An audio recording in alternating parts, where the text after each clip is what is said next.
has been a long time since I was inspired to write.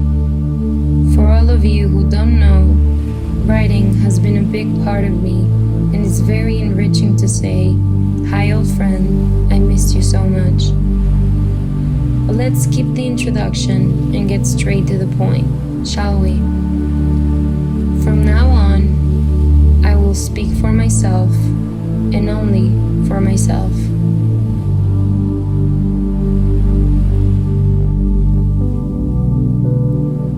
It has been a pretty rough year. For some reason, I kept isolated and quiet during this time. I was able to realize that all those things that were hidden in the shadows during the time of COVID had a chance to come to light. They wanted to be heard. I certainly think we all got to experience a bottoming out moment, and this was the moment for me. Full of despair, darkness, sickness, hopelessness, loneliness, you name it. You know, I used to preach about so many positive things that I thought could be of great help during these times, tools I could use to my advantage to feel less overwhelmed. But the stark truth is that everything I ever thought might help didn't work. My world was about to change. Which brings me to the next point.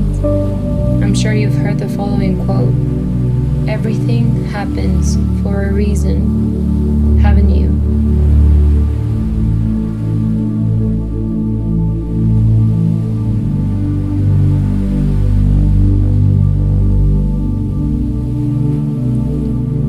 I am far from comfortable with the cliches of literature. However, I will have to take this quote and warn you that things really do happen for many reasons. Reasons that you will only discover in time. If, like me, you are going through a very dark period where you feel like you have no choice but to give up, then you are ready. Be prepared to lose control, to not easily find answers or where to look for them, but above all, to lose yourself completely.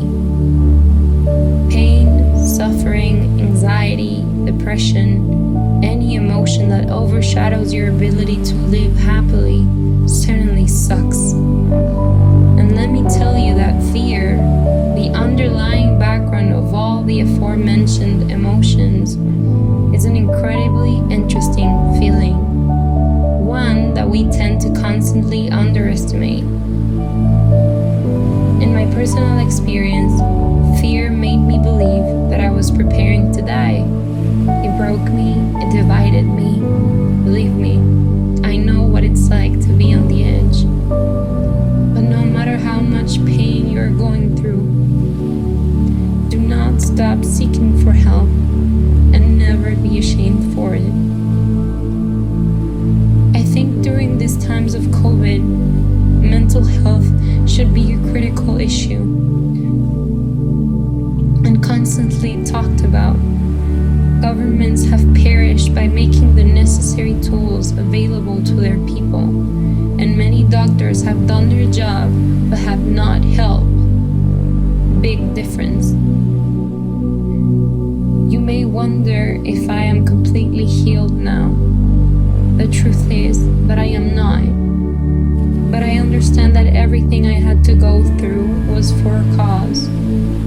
After long nights of crying, feeling completely hopeless, depressed, shattered, and broken, I was able to find some means to get the help I was praying for, not the help I wanted nor needed.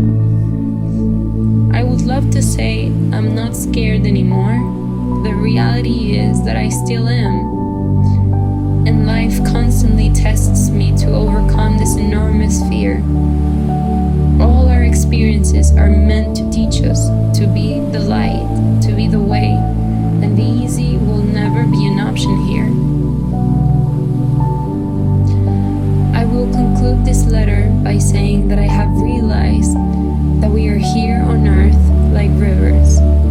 We can make noise, be loud, be at peace, unexpectedly overflow, and eventually find balance. My own river had to find its way back. It had to overflow to separate my present from the suffering of the past. The reality check finally had to hit me. Your spirit and strength may seem non-existent now, but they are waiting for you to find them again in the depths of your being. It's time for you to mend the pain you've been enduring. That's the only reason your soul is being chaotic. You have to transform yourself, and for that to happen, things will get quite ugly, hard, unbearable, but in the end, you will continue to choose life and you will grow. Keep this very close to your heart and never give up. Finally, I will say,